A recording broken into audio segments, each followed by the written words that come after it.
এয়া মনসা মন্দিৰ হয় সৰ্প ভিতৰখন আমি সৰ্পজনৰ ভিতৰেদি আহিছোঁ মনসা মন্দিৰ হয় এয়া সৰ্প ভিতৰেদি আহিছোঁ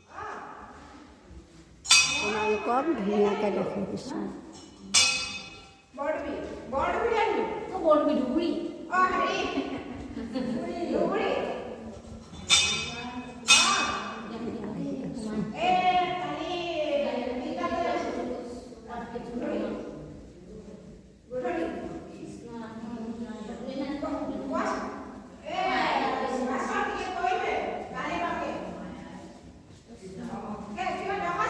এয়া মনসা